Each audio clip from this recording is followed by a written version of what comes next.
To remove the hard drive from the PC, first remove the rear cover. Loosen the captive Phillips screw for the hard drive.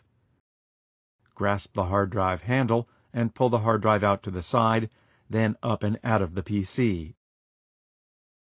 If replacing the hard drive, detach the 4 screws on the sides of the hard drive cage.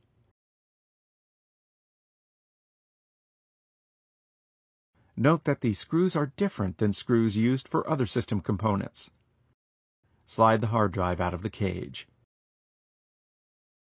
Before installing a hard drive in the cage, make sure there is a rubber grommet in each side hole of the drive cage.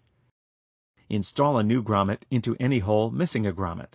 To replace the hard drive in the cage, slide the drive into the cage until the screw holes on the side of the drive and cage align. Replace the 4 screws.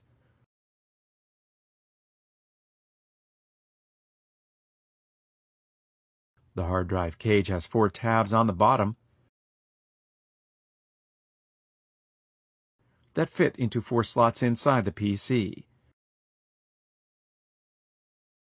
To replace the hard drive into the PC, place the tabs on the cage near their slots, then slide the hard drive in until secure. Press the handle for the cage down into place.